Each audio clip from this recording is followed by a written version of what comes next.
Hello students, welcomes to Takshashila educations. मेरा नाम चंचल है और आज हम पढ़ने वाले हैं क्लास 12 का सेक्सुअल रिप्रोडक्शन इन ह्यूमन का female reproductive system. This concept should be clear. I hope you are doing well and now time ना वेस्ट करते हुए हम स्टार्ट करते हैं फीमेल रिप्रोडक्टिव सिस्टम। क्लिस्टर क्लियर हो जाएगा। बस I humble request to everyone, please notebook और पेन लेके बैठना है और हैंडमेड नोट्स बनाने हैं। कोई भी पीपीटी के भरोसे नहीं बैठेगा, सब लोग राइट डाउन करेंगे, ठीक है। मूव करते हैं फीमेल रिप्रोडक्टिव सिस्टम की बात। फीमेल रिप्रोडक्टिव सिस्टम में कौन कौन सा पोर्शन आता है, देखो। First one is uterus, that portion is uterus, that portion is uterus and this portion is ovary.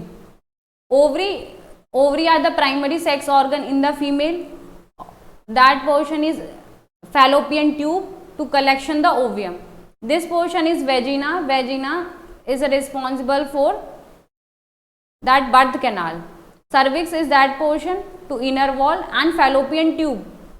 यहाँ पे ही फर्टिलाइजेशन होता है। ये इस पोर्शंस को क्या बोलेंगे हम? That is ampulla stomach region. अगर यहाँ पे फर्टिलाइजेशन नहीं हो पाएगा तो फर्टिलाइजेशन नहीं हो पाएगा। That not occur ampulla stomach region. और this portion is cervical canal and 3 layer is around. पढ़ेंगे हम उनके बारे में आगे नेक्स्ट स्लाइड में। आउटर लेयर को हम क्या बोलेंगे? पेरीमीट्रियम। मिडल लेयर को हम मायोमीट्रियम बोलेंगे और इनर लाइनिंग जो आपको ये वाली लाइनिंग क्लियर दिख रही होगी, that portion is known as endometrium. Endometrium is responsible for the menstruation cycle. Perimetrium to help is the protections. Myometrium is that portions is help is a contraction at the time of delivery. So that female reproductive part is important. यानी uterus is that portions to implant the baby and formations of the fetus. Now we come to discuss about the ovary. Ovary is a primary female sex organ. ठीक है, ovary क्या होती है? Primary female sex organ की तरह work करती है, जबकि सेकेंडरी सेक्स ऑर्गन फीमेल में क्या होता है? मैमरी ग्लैंड होता है। One on the east side of the uterus और the lower abdomen. Ovary situated है लोअर एब्डोमेन में, किसमें? फीमेल में। लेकिन मेल में जब स्पर्मेटोजेनेसिस हो रही है, test is outside the abdomen situated है। क्यों? क्योंकि वहां पे स्कोरेटम होता है। Scrotums to help with the lower the body temperature 2 से 2.5 degree Celsius less than and produce the female gamete is ovum. Female gamete जो प्रोड्यूस हो रहा है दैट इज ओवियम। ओवियम हमारी मूवी की हीरोइन है और स्पर्म हमारे मूवी की हीरो है। तो ओवियम फाइनली जो प्रोड्यूस हो रहा है वो क्या हो रहा है? अगर हम oogenesis की बात करेंगे, फीमेल गैमेट प्रोड्यूस हो रहा है। That is a main cells जहाँ पे मतलब टू हेल्प फर्टिलाइज होने के बाद जो जाइगोट बनेगा, एम्ब्रॉय बनेगा, जो फीटस बनेगा, तो उसमें जो फीमेल में है that portion is known as ovum. I think crystal clear to everyone. आगे बढ़ते हैं। Secrete the female hormone estrogen and progesterone. तो female they are basically 2 hormone, estrogens to produce the oogenesis and progesterone and that hormones at the time of pregnancy, then उस वक्त वो function करेगा। Progesterone is that hormone. Estrogen and progesterones are the main hormones to secrete the female hormones to produce the ovum. Now we come to the next. ओवियम का जो size है वो 2 से 4 centimetre length होती है, covered by the thin epithelium. एक outer layer होती है जो एपिथेलियम से कवर्ड होती है। इसी में ओवरी में एक इम्पॉर्टेंट पोर्शन होता है, आगे हम डिस्कस करेंगे स्पर्म स्ट्रक्चर्स, ओवरी का स्ट्रक्चर्स, लेकिन यहाँ पे हम बात कर रहे हैं फीमेल रिप्रोडक्टिव सिस्टम क्या है। ओवरियन स्टोमा भी होते हैं, बहुत सारे कनेक्टिव टिश्यूज होते हैं that bind to the structures together and enrich with the blood vessels. तो अभी मैंने फीमेल रिप्रोडक्टिव सिस्टम जब दिखाया था आपको, उसमें इनर लाइनिंग थी एंडोमीट्रियम की। तो जब एंडोमीट्रियम ब्रेक डाउन होती है, जब फर्टिलाइजेशन नहीं हुआ है, उस वक्त वही ब्लड वेसल्स रप्चर होती हैं, they come in the form of menstruation cycle. तो ovarian stroma is that connective tissue that bind the structures together enrich with the blood vessels के साथ कंबाइन होता है। तो फंक्शन 1 मार्क्स में इंपॉर्टेंट है, तो प्लीज एक एक फंक्शंस आपको राइट डाउन करते हुए चलना है। Next, peripheral cortex. Peripheral cortex is that portions to outer part of the ovary का, that is inner medulla and inner region of the ovary के अंदर वाला जो पोर्शन है वो वहां पे सिचुएटेड होता है। Now we come to the fallopian tube. Fallopian tube have the divided into the 3 part. First one is infundibulum. तो जो आपको ओवरी का स्ट्रक्चर सिखाया था, now we come to that question. तो यहाँ पे infundibulum, फिर इसी में 3 पार्ट में एम्पुला, स्टमक और रीजन, यहाँ पे 3 पोर्शन में डिवाइडेड होगा. इसी को हम डिस्कस कर रहे हैं. इनफंडिबुलम को, फर्स्ट पोर्शन को हम इनफंडिबुलम क्या है, फनल शेप स्ट्रक्चर्स होगा. Part closer to ovary possess finger like structures होंगे, that fimbriae to collections of the ovum. तो फंक्शन पूछ लेता है कि what is the function of fimbriae. तो fimbriae is the that functions which help is the collections of ovum and after the ovulation. Ovulation होने के बाद ovule को, जो ओवरी को कलेक्ट करने का काम है, वो किसका होता है, इनफंडिबुलम का. Now we discuss about the ampulla. Ampulla is the that wider part. Ampulla is a wider part of, सबसे यूट्रस का सबसे बड़ा यही पार्ट होता है और लास्ट पार्ट ऑफ द ओवियट विद द नैरो ल्यूमन. तो दैट पोर्शन सबसे नैरो ल्यूमन यानी बड़ा जो पोर्शन होता है वो एम्पुला होता है. स्टमक सबसे लास्ट वाला पार्ट होता है. तो 3 पार्ट में हमने पढ़ा, पहला इनफंडिबुलम, दूसरा पोर्शन एम्पुला हो गया और तीसरा पोर्शन स्टमक हो गया. ठीक है. इनफंडिबुलम कलेक्शन करता है ओवियम की. एम्पुला क्या होता है, वाइडर पार्ट ऑफ यूट्रस होता है. Stomach is last part of the oviduct with in narrow lumen. Now we discuss about the uterus. Uterus is pear-shaped muscular hollow structures. Uterus is that portions to implant the embryo या implant the fetus. तो uterus pear-shaped structures मैंने आपको slide में दिखाया था. Fetal develop hair is also called the worm. तो uterus को ही हम fetal जहाँ पे डेवलप हो रहा है उसको worm बोलते हैं.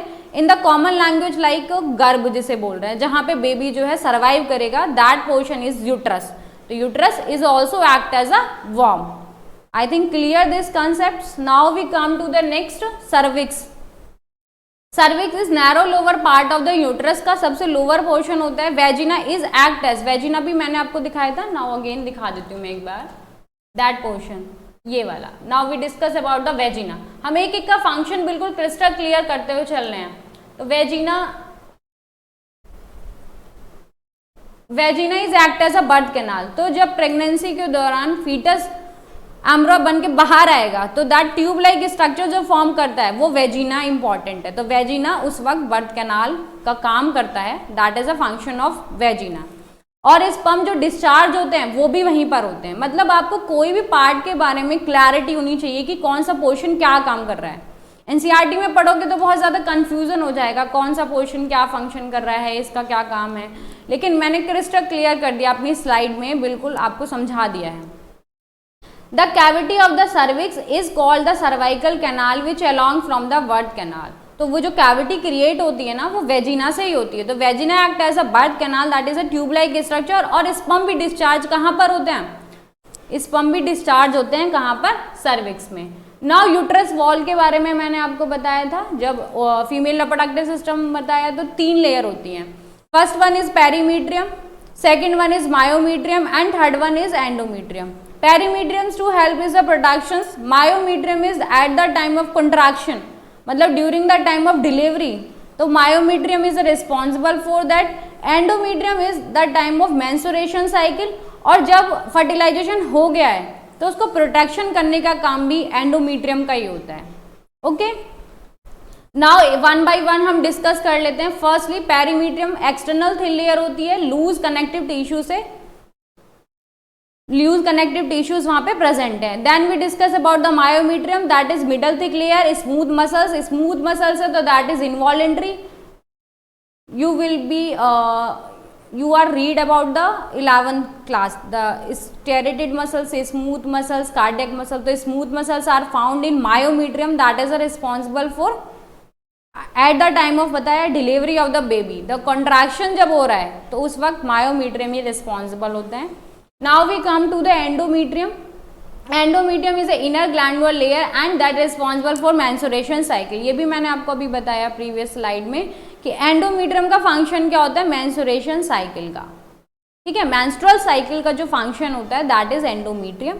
और जब फर्टिलाइजेशन अगर हो गया, अदरवाइज तो वो ब्रेक डाउन होकर मेंस्ट्रुएशन साइकिल की फॉर्म में, मेंस्ट्रुअल साइकिल की फॉर्म में रिलीज हो जाएगा. लेकिन अगर फर्टिलाइजेशन हुआ है तो वहां पे वो उस बेबी को प्रोटेक्शन करने का काम भी, that is a responsible for endometrium. Now I think clear to be concept. Now we move to be the next female genitalia. Female genitalia में देखो यहाँ पे भी बिल्कुल क्रिस्टल क्लियर पार्ट कर दिया है मैंने।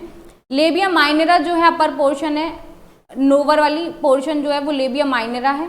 वेजिना आपको क्लियर ही कर दिया, that is a birth canal. Hymen क्या होता है, देखो हाइमन ना एक फ्लैप लाइक स्ट्रक्चर होता है to covering the part of मतलब यूरेथ्रा और वेजिना के बीच में। अब ये हाइमन होता है, हाइमन को लेके लोगों का मिथ ये होता है कि जब फर्टिलाइजेशन होता है तब ये रप्चर हो जाती है और ब्लड भी कम आउट होता है, ठीक है, लेकिन ऐसा मतलब कोई फिक्स नहीं है, ऐसा कोई ऑथेंटिक नहीं है, हो भी सकता है नहीं भी हो सकता है। सेकेंड मिथ ये होता है कि ड्यूरिंग द स्पोर्ट एक्टिविटी या गर्ल्स हैं कोई भी ज़्यादा मतलब हाइपर एक्टिविटी कर रही हैं तो भी हाइमन रप्चर हो जाता है। तो there is a no sign of purity कि हाइमन रप्चर जब ही होगा जब फर्टिलाइजेशन हुआ होगा। Hymen rupture at the time during sports activity and some hyper activities of the female. तो hymen is that portions to flap like structures to covering the urethra और vagina के बीच में पोर्शन होता है। Urethra is that portion, clear है यहाँ पे, तो यूरेथ्रा है दैट पोर्शन मतलब urine in come out. Clitoris का भी हम फंक्शन 1 by 1 डिस्कस करेंगे। Clitoris that portions to be help in function of finger like structures. और labia majora is upper portion और फैटी टिश्यूज यहाँ पे बहुत सारे स्टोर होते हैं। मोनोप्यूबिस यहाँ पे भी बहुत सारे फैटी टिश्यूज जो है स्टोर करते हैं। और देखो ये सब जो फंक्शन है, ये मोनोप्यूबिस है, ये सब प्रोटेक्शन का काम करेंगे। Now we come to be the 1 by 1 हम फंक्शन डिस्कस कर लेते हैं एक बार। Labia majora that is outer layer of skin and fatty tissues cover by the pubic hair. तो वहाँ पे जो प्यूबिक हेयर है that is labia majora. Labia minora is a inner fold of skin होता है, can grow the change colour with the maturity. तो colour का change जो हो रहा है ना वो लेबिया माइनरा की वजह से होता है। Labia minor is responsible for the colour with the maturity. Hymen मैंने बताया flap partially covered by the vaginal opening, तो उसके ऊपर एक ओपनिंग कवर रहती है, that is a hymen. Important है, जो भी मिथ थे वो भी बता दिया मैंने। Clitoris that is a small flap of tissues and located is upper junction of 2 labia minora. तो लेबिया माइनरा के ऊपर एक फ्लैप टिश्यूज होता है जो क्लोरिटिस होता है। मेन सोर्स मतलब फंक्शन की अगर हम बात करें तो सेंसेशन का काम करता है। तो फीमेल को जब सेक्सुअल प्लीजर या फिर सेंस से जो है at the time of fertilization हो रहा है या फ्यूजन हो रहा है, तो उस वक्त जो ऑर्गन फंक्शन या फिर जो पार्ट जो है सेंसेशन या सेक्सुअल प्लीजर देता है, दैट पोर्शन इज अ क्लोरिटिस। तो आई थिंक बायोलॉजिकली आपको सब कुछ फंक्शंस क्लियर पता होना चाहिए कि इस पार्ट का ये फंक्शन है, इस पार्ट का ये फंक्शन है। तो clitoris is that person to help is a sensation is a temporary sexual pleasure to the biological activity. Now we discuss about the secondary sex organs, the mammary gland. Mammary gland, I am talking about the mammary gland is the secondary sex organ. This portion is fat and mammary alveoli and ampulla and nipple and areola. तो ये यहाँ पे क्या है, यहाँ पे fatty tissues हैं, gland है बहुत सारे। जब वो एक्टिवेट होंगे कब होंगे, जब फर्टिलाइजेशन हो चुका होगा, बेबी फॉर्मेशंस हो गया होगा, उसके बाद ही ये सब एक्टिवेट होती हैं, ठीक है। Errol is a fatty tissues होगा जो कि मतलब इंपॉर्टेंट मिल्क फॉर्मेशंस का काम करेगा इनिशियली डेज में एम्ब्रॉय के लिए। और यहाँ पे बहुत सारी ग्लैंड है जो कलेक्ट होके यहाँ पे जो है मिल्क फॉर्मेशंस में हेल्प करेंगे। मैमरी लोब होंगे छोटे छोटे, मैमरी डक्ट तो है ही, डक्ट में ही फॉर्मेशंस होके बाहर मैमरी ग्लैंड होगा, ठीक है। डिस्कस कर लेते हैं फीमेल ब्रेस्ट लोकेटेड, हम female breast mammary gland located होती हैं and glandular tissues and fat milk only after the child birth. Milk जो प्रोड्यूस होगा वो चाइल्ड बर्थ के बाद ही प्रोड्यूस होगा। फॉर्मेशंस की अलग बात है लेकिन milk after the child birth के बाद। मैमरी लोब्स 50 से 20 लोब्स होंगे। Alveoli is a cluster of cells inside the mammary lobes के अंदर होगा। Mammary duct is a lactiferous duct होती है। अब गैमेटोजेनेसिस की बात करें, देखो गैमेटोजेनेसिस क्या है, the formations of the gametes किसमें, मेल गैमेट्स फॉर्मेशंस हो रहा है, फीमेल में फीमेल गैमेट, मेल गैमेट्स क्या स्पर्म है, फीमेल गैमेट क्या है ओवियम है।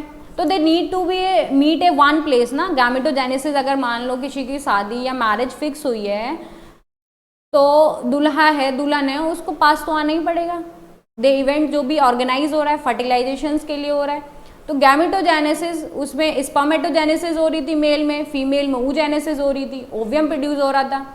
और उसमें स्पर्म प्रोड्यूस हो रहा था, दे फ्यूज करेंगे, they produce a new child. तो gametogenesis the formation of the male and female gamete, just for a understanding concept point view से मैंने जो है ये पिक्चर डाली हुई है। स्पर्मेटोजेनेसिस डिस्कस करते हैं। अब स्पर्म प्रोड्यूस हो रहे हैं, स्पर्म प्रोड्यूस हो रहे हैं। जब हमने यहाँ पे टेस्टिस पढ़ी थी तो हमने यहाँ पे बहुत सारे इस टाइप से स्ट्रक्चर्स थे, सेमनीफेरस ट्यूब्यूल। तो सेमनीफेरस ट्यूब्यूल्स टेस्टिस में सिचुएटेड है, तो स्पर्म्स इसी सेमनीफेरस ट्यूब्यूल्स में, कॉइल लाइक स्ट्रक्चर्स था, इसी में प्रोड्यूस होते हैं। Process start at the puberty. Spermatogenesis puberty start attain करने के बाद ही होते हैं, और वहाँ पे अंदर जो सेल्स हैं, वहाँ पे जो इनर साइड में सेल हैं वो कौन से, male germ cell, male germ cells that help in the spermatogenesis.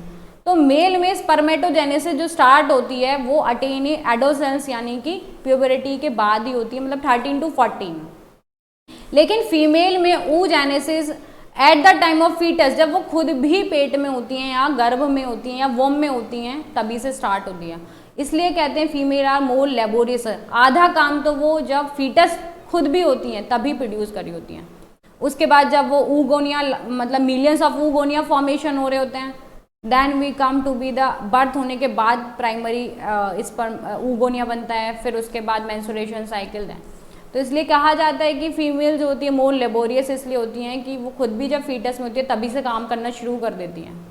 तो हम समझ सकते हैं कि फीमेल आर मोर मतलब रिस्पॉन्सिबल और मोर लेबोरियस क्यों होती हैं, हम ये समझ सकते हैं। और रिस्पॉन्सिबिलिटी, और मेल में तो 13 से 14 के बाद ही मैच्योरिटी आ रही है। अब स्पर्मेटोजेनेसिस को डिस्कस कर लेते हैं। स्पर्मेटोगोनिया सेल्स थे, डॉटर सेल्स माइटोसिस होगी, माइटोसिस होने के बाद क्या बनेगा, स्पर्मेटोगोनियम बनेगा, primary spermatocytes, meiosis first, I think should be clear in previous video, meiosis बता दी थी मैंने।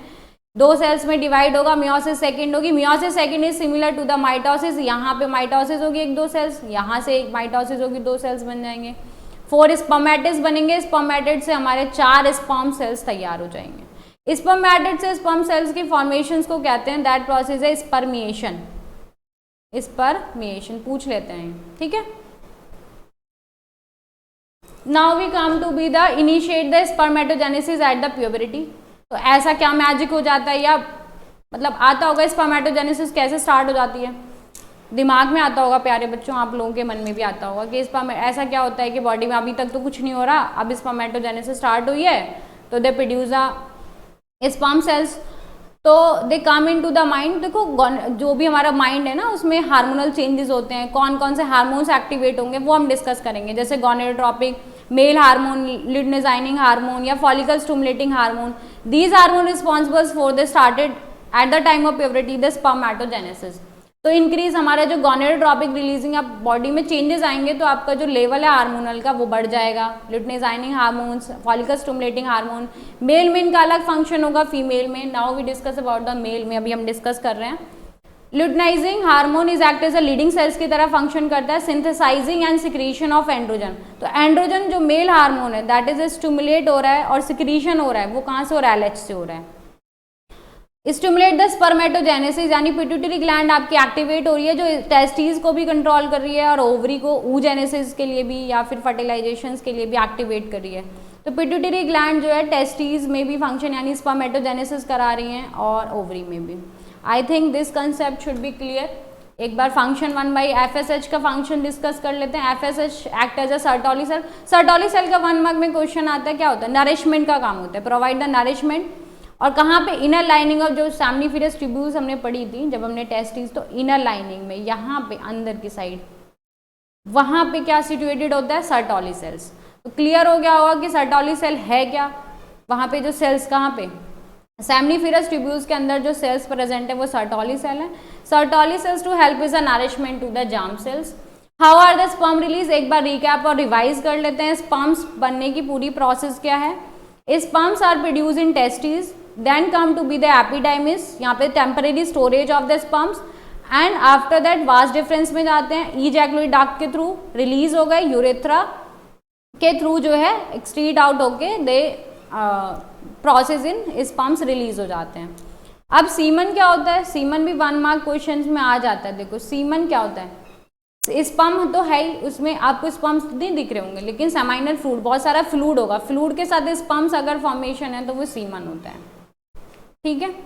और पढ़ेंगे हम स्पर्म्स में भी, हमने पढ़ा था प्रीवियस में भी कि रिच होता है फ्रक्टोज में, एनर्जी चाहिए होती है। स्पर्म का स्ट्रक्चर जब हम डील करेंगे ना, तब हम बात करते हैं कि उस स्पर्म्स के सेल में क्या कैपेसिटी होती है या कैसे फर्टिलाइज करता है, वो हम आगे वाले वीडियो में देखेंगे, ठीक है। सीमन क्लियर हो गया। सीमन बच्चों को क्लियर नहीं होता है कि क्या होता है, स्पर्म और सेमाइनल फ्लूइड का जो कलेक्शन है उसी को हम सीमन बोलते हैं, ओके। आई थिंक समझ में आया होगा सब कुछ।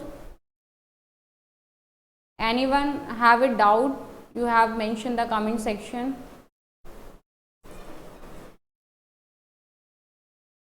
Thank you.